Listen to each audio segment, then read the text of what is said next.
Hello, Lieutenant Cody Judd, call sign Baby Hands. I'll be giving a presentation today on the TAC admin and mission conduct portions of a strike brief. With that said, get right into it. For TAC admin, on deck, once we get the batteries online, the first thing we're going to do is refer to our time to go to our on-time takeoff. From there, we'll go through our standard avionics setup. We're going to go to the stores page, ensure that we have 2 bombs on the right wing. We'll box CCIP, we'll also enter our target height to 12, which is the altitude at the airfield. From there, we're going to move on by toggling the transfer mode control switch aft, bringing up the EW page on the left MFCD. Once we've ensured that's ready to go, we'll toggle forward on the transfer mode control switch to bring up the radar on the right MFCD. We'll bring that to operate, manipulate the TDC to ensure cursor movement. We'll go to the data sublevel, ensure the declutter is boxed, and then we have bra selected. From there, we should be good to go. Once we're complete and the canopies are closed in both our jet and our wingman's jet, we'll do our check-in on aux. I'll sound like hammer check aux, hammer 1-1, hammer 1-2. We'll do a nav check, do hammer nav check point echo, which is the target. It's like hammer nav check point echo 1, 2, 3, 45. As long as our wingman can correlate that within 3 degrees and 3 nautical miles, he'll just respond with this call sign. Post takeoff, en route to Point Bravo.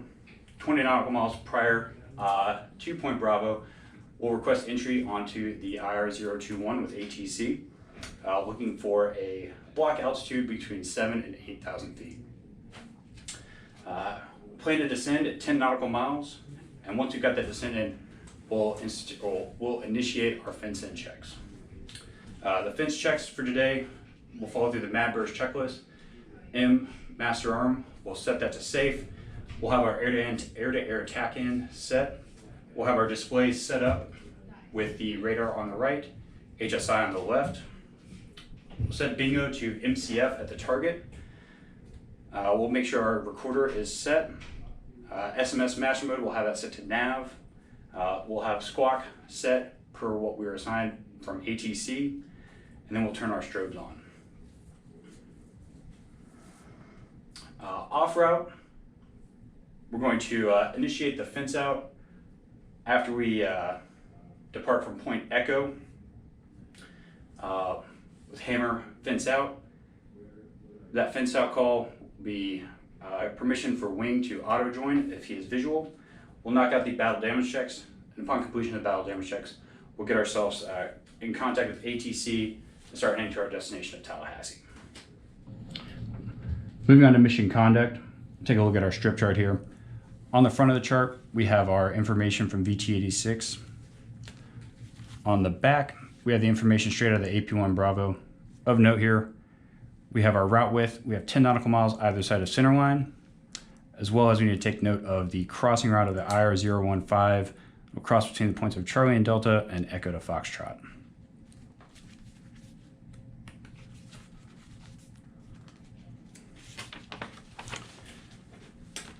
Here we have the overview of our route.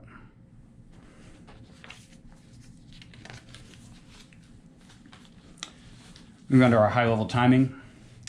If we take off on time, we use our on-time profile, flying at 12 units.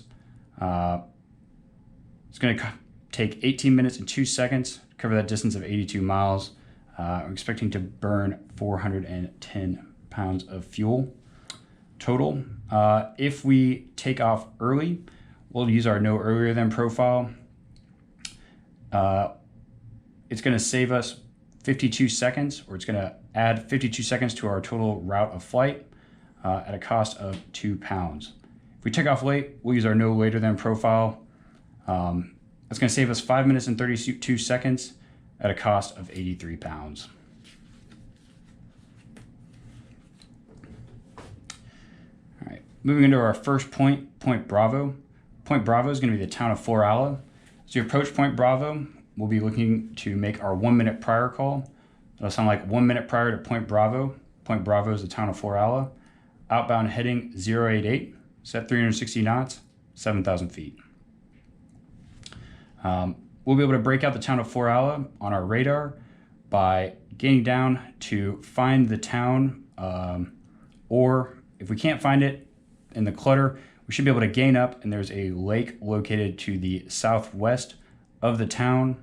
And once we've located that lake, we'll be able to guide our eyes up to the northeast from there and locate the town. Once we mark on top Point Bravo, we will direct our turn to our outbound heading of 088, note the time, and then rolling out of the turn, we're going to check our heading, altitude, and airspeed and to ensure that we are where we're expected to be. And then we're going to go into our wings level. From there, we're going to be making a fuel analysis based on where we're at in relation to our MCF. That would sound like if we're 200 pounds above, we'd say 2.8, 200 pounds above MCF, neutral trend, recommend continue. And then we're going to go into our timing update and give an updated ETA to 0.1 Bravo. From there, we're going to be proceeding to 0.1 Bravo. 0.1 Bravo is going to be the Geneva airport. We're going to be able to find that by gaining down, breaking out Geneva, and then as we get closer and the radar decrements, we'll be able to locate the actual airport on the eastern side of the town. Outbound from 0.1 Bravo, we'll be proceeding to Point Charlie. Point Charlie is the town of Graceville. For our funneling feature, we have this Y-shaped intersection that will lead to a road directly into the town of Graceville. We'll also be able to identify that by gaining down on the radar and breaking it out amongst the clutter. Outbound from Point Charlie, we're proceeding to 0.1 Charlie, which is a river dam.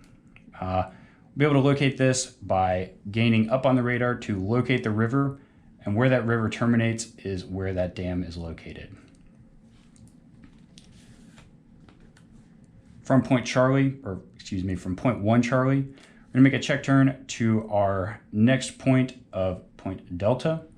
Point Delta is a bridge located along this river. We'll be able to locate this using the radar by gaining up, finding where that strong river curve is, and then moving to the southeast of that and finding where those roads cross. That's where our bridge is gonna be. Outbound from Point Delta, we'll be heading to Point Echo, which is another bridge. It's going to be our target for this route.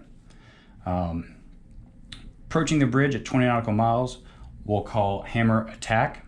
We'll discuss the attack timeline momentarily.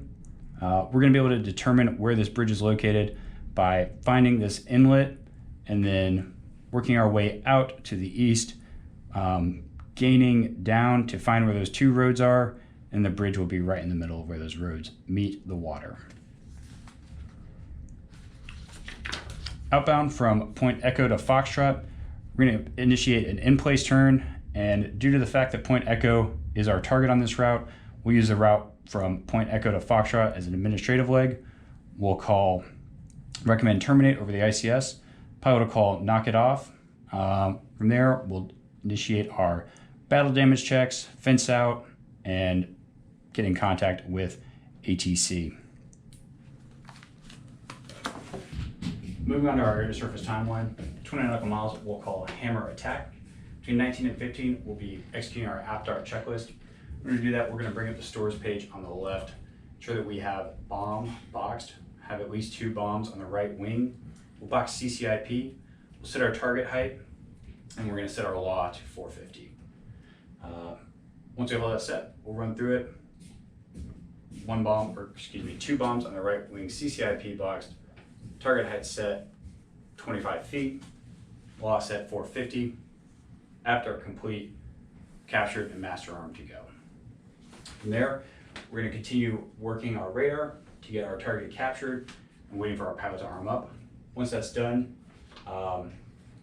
and we are approaching the target, we'll make our call on Ox, hammer in dry, heading 120. Once we've reached 3 nautical miles, plus or minus 0.2, we'll drop, and from there, say hammer 11, off safe, sim 1 away, waiting for hammer 1-2 to say hammer 1-2, off safe, sim 1 away, visual. Moving on to our contingencies. This example, if we're spiked, we hear the oral cue. We'll toggle out on the transfer mode control switch, bring up the EW page, look at where that direction of arrival strobe is coming from, and then call our defense from there. In this example, we would see that we have a Singer medium coming from a heading of 095. So over aux, I'd say hammer, defend south, Singer medium 095. As we initiate that turn to put the threat on our beam, we're saying chaff over ICS. Once we reach our intended heading, tell the pilot to steady up. Continue to put out chaff every 3 seconds, monitoring that strobe to ensure that we get out of its beam, and once we are no longer spiked, we'll call naked and then give a flow heading to our next turn point or the target. If we're still spiked after 10 seconds, we'll call her out, put the threat at the 6 o'clock, select MRT, and run away. That completes the conduct portion of the brief. Going out today, taking out from MPA, executing the IR 021 to land at Tallahassee. Any questions?